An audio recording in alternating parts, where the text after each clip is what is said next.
right now. Pittsburgh's best sports show is about to begin. Call us or tweet us. We've got things to talk about on the Ireland Contracting Nightly Sports Call. Good evening, everyone. Welcome inside the Fan Cave. This is the Ireland Contracting Nightly Sports Call. I'm Bob Pompeani. Thanks for joining us here on KDKA Plus, as well as 93.7 The Fan. If you're driving around, you want to partake in the conversation, call us at 412-575-2600. That's the hotline number. You can also hit me up on X or Twitter at KDPomp. We have a lot to discuss tonight, beginning with the Steelers and what they did last night. Very impressive performance, especially from the offense, and that's something we haven't said a whole bunch over the last several years, especially early in games, and we saw that last night.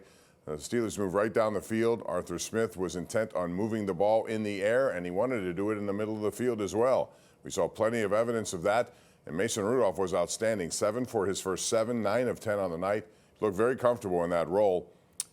Behind him, it was Skylar Thompson, another guy who's had experience. He's 28 years old. He's been around a while, and it showed. His experience allowed him to hang in there, make some throws in the pocket, and he did so to Keyshawn Williams at the end there for a touchdown. But he had 3 touchdown passes on the night. Combined, those two had 4 touchdown passes, and the Steelers win 31-25. We also saw something extremely unusual, and that's a 70-yard field goal by Cam Little, who was their draft pick last year, 6th-round pick. Man, he was terrific out of Arkansas. He was 27 of 29 last year. 59-yarder was the longest. You don't expect to see 70, but they tried it and they made it. And the amazing thing was this did not take place in Denver, Colorado. It was Jacksonville, Florida. But, man, what a kick it was. And that was right before halftime. But the Steelers did a pretty good job generally on a lot of facets of their game. I thought, the tackles held up. No pressures allowed by either Broderick Jones or Troy Fautanu. There was a hands to the face penalty by Troy. But that was it. Not pre-snap penalties. Jacksonville had 4 of those. So I think the Steelers played a pretty clean football game, and they got the result they were looking for, which was performances by a lot of people. When you call tonight, tell me who your player of the game was at 412-575-2600. And also tell me guys you thought maybe underperformed or did not meet your standards of what you expected from them. One of them would be Caleb Johnson, a rookie, who I expected maybe more from just because of how he was in training camp.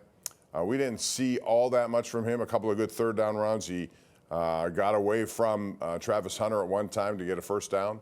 But he also had a drop pass, a little too anxious perhaps. A little apprehensive at time at the line of scrimmage, I thought, and trying to hesitate to find a hole instead of just bursting through one. But that's something, again, it's one game. We'll see how it goes. I still expect him to be a big-time contributor to the Steelers this year. As far as the good news, there were 3 guys coming back from injury. Fautanu mentioned him. Roman Wilson, who missed all of last year, they need him to be a big-time contributor in that pass game. And then on top of that, it was Cole Holcomb, who returned from a real terrible injury a couple of years ago, week 9 in 2023. But boy, he's back, he's healthy, and just imagine everything he had to go through just to get back to this level. So there's a lot to talk about there. Want to hear from you on that. Pirates lost, as you know, today, 14-8. The Reds got the better of the last 2 games after the Pirates won the first 2. And now an interesting test as the Pirates go to Milwaukee and Chicago, 2 very good teams. I expect them to play competitive baseball. They pretty much have all year, even though their record is what it is. They've had 47 one-run games. And when you're in those kinds of games, that means you're doing some things right. They just don't have enough hitting talent. Still, it comes back to that. Even though they scored 8 runs today, the bullpen let them down. 10 runs allowed by that bullpen after Mike Burrows took the hill. So we have a lot to get into. 412-575-2600. I'd like you to call. Air your opinions. We do it 7 nights a week right here. It's the Ireland Contracting Nightly Sports Call. Back with your phone calls right after this on a Sunday night in Pittsburgh. All right, welcome back. This is our tweet of the night brought to you by Xfinity. And that's from Nick Yeoman. And this is a great accomplishment by a local, I think, icon. Chip Ganassi Racing has now tied Team Penske 17 championships in American open wheel racing. Now think about that. He's had 6 from Scott Dixon, and now Alex Palou is the hottest driver out there. 3 in a row and 3 of 4. 3 from Dario Franchitti, 2 from Alex Zanardi, 1 from Juan Pablo Montoya, and 1 from Jimmy Vasser. This is a legacy that you won't find just about anywhere else. Penske and Ganassi, and that's it. Those are the 2 biggest names in that sport. And Chip Ganassi is from here, Fox Chapel. He's around all the time. He's at a lot of Pirate games. We see him quite a bit. and he likes winners, and he has plenty of them. So congratulations, Chip Ganassi and Ganassi Racing on another tremendous effort. All right, 412-575-2600. We have a lot of people on the line, so let's get right to it, beginning on line 1 with Mark in Monessen. Hello, Mark. Hey, Bob, thanks. Great job as usual. Got a quick question for you, and I'll make it quick. Sure. I wanted to get your take on the offensive line depth chart and through 17 regular season games. Do you think they can consistently hold up and be viable through the season? And I just wanted to get your take on that. Thank you, Mark. Appreciate the call in Monessen. Well, I mean, it's going to have to be that way. They need to stay healthy. They're starting 5 if they can. Unusual, although a couple of years ago they did that. The key is the 2 tackles. If they perform the way they're supposed to perform, which is number 1 draft picks, they should secure that offensive line. Broderick Jones got his first real taste last night, and he had some good testing because that number 1 defense of Jacksonville has pretty good players on it. Josh Allen, not the other one, not the one in Buffalo, the one in Jacksonville, is a sack machine. He had to go against some of those guys. Their front 7 in Jacksonville was very good. So I thought overall they did a pretty good job, especially in that first drive when they went right down the field against them. Frazier's solid. I think McCormick at guard is good. Sayamalu has a soft tissue injury. Now, those can be interesting and nagging at times. Hopefully he'll be all right. And if not, they got some guys back there who can, fill in. Spencer Anderson, Calvin Anderson's one of them.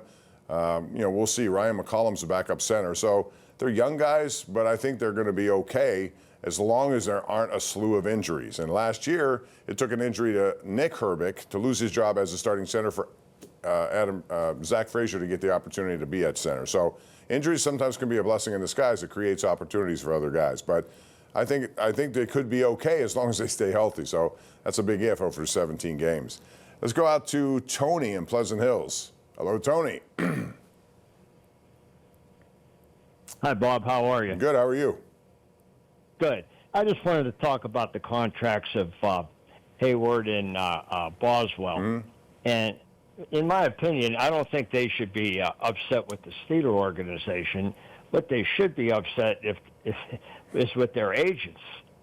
Their agents negotiate the contracts for them. And so, I just don't see any athlete that is upset with their contract should be upset with their agent. Yeah, I think you make a good point there. Absolutely on that. They signed a deal last year to Cam Hayward and his agent with the Steelers. And, the thing about that, though, if you look back 2 years ago, Cam had an injury-riddled season and wasn't one of his best. The Steelers still, even at age 35, decided to give him another contract, and they made that out. Now, the market changes quite a bit. Cam Hayward is not in the top 15, and that's probably his argument at this point. Based on the season he had last year, he believes he deserves that kind of money, and it's not on the table right now.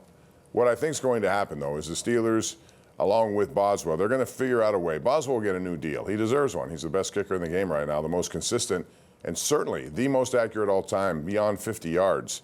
So he'll get a new deal, and that kind of money is not that difficult to figure out. Cam Hayward's money at age 35 going on 36 is a different story. But I do think they'll push money from next year and put it to this year. It won't require a new contract, but something will be done. I'm almost sure of that. It's just a matter of when it gets done. But it's taken maybe a lot longer than both sides would have thought here. Let's go to Chuck in Uniontown. Hello, Chuck. What's up? Chuck, are you there? Chuck? Great. Well, Chuck, we'll try to give you a second chance if you're going to call back. Kirk in Manor is up next. Hello, Kirk. How are you? Hey, how you doing tonight, Bob? Good, sir. Hey, I'm just running something past you real quick. Mm-hmm. Do you think the Steelers have any chance of competing in the AFC North? And I'll tell you what, the Pirates stink. Yeah, that pretty much sums things up, I suppose. The Pirates, as I said, have played 47 one-run games. They do have a team that has been able to compete at times. It's just that they go through these ups and downs, and the downs are bad enough where it really does handicap what they're trying to do. They need more bats. Clearly they do, and they need people to develop in their system. Connor Griffin's the one kid who's really on a fast track, and we'll see if he goes from Greensboro, which is high A, to Altoona, which is the next step for him. He's been tearing everything up. He's got 52 stolen bases down there. He's a 5-tool guy, playing good shortstop that can put him in the outfield.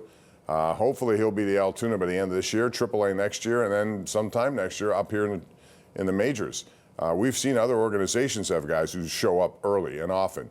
Hopefully he's going to be one of those guys. But aside from that, if they really want to convince Paul Skeens to sign something here, they need to go out in this upcoming offseason and basically just go and spend and get bats, as many bats as they can. Spend more than you're comfortable spending, but just do it so that you have an opportunity to compete next year, because I still think their pitching is good enough. As far as the Steelers competing, yes, they've been able to compete over the years with everybody in that division, including Baltimore. Now, it has to go perfect. Injuries have to stay away. Performances have to be good. Aaron Rodgers got to be what they think he is at age 41, soon to be 42. And if that happens and their defense clamps down and plays better than it did against the run, a lot of that is predicated on some of those young kids they brought in. Y.A. Black, who played well last night, I thought, as well as Derek Harmon. So if that all works, yeah, they can be competitive. But it also can go the other way, too. It's a strange thing, but it'll be a very interesting watch for the Pittsburgh Steelers. I'm bullish on what they did because they gave some, in a year where you wouldn't have thought, coming off the quarterback situation last year, they didn't have the room the way they wanted to, and they switched the entire thing again. If they can hit on this, quarterback room, and they get performances from some of the young guys and some of the guys who were injured last year, I think they can definitely be a contender. But there are a lot of ifs in that statement I just said to you. Let's go out to Z in Pittsburgh. Hello, Z. How are you? Hey, how you doing, Bob? Good. What's up? Love the show. Thank you. A couple of things. Rudolph, I've seen a lot of growth in him, especially from when he was last here. I think he reminds me of Mark Malone a little bit, especially with his mustache. The second thing is that Washington, the tight end, it was nice to see him jump and catch the ball. I know a game last year, a ball went to him, and he didn't jump for it. But this time it was nice to see him jump for it and make that play. I think that really inspired and fired up the team, and I think they have the potential of doing something this year. I'm bullish on them. Yeah, I mean, Darnell Washington is a big target, and I've been hoping that they would use him more in the red zone. When you see Freiermuth and Jonnu Smith and him, those three guys are all big people. Not to mention some of the other guys they have at wide receiver, like DK Metcalf, who's just a physical, unbelievable specimen. I don't know what to call him. He's a freakish kind of athlete. You have mismatches all over the field. So I think Aaron Rodgers would be smart enough to go to those guys in those situations. And what they do in the red zone will have a lot to do with how they fare this year in their division, and especially in the later games where they take on some of the better competition they're going to face. Matt in Butler is up next. Hello, Matt. How are you?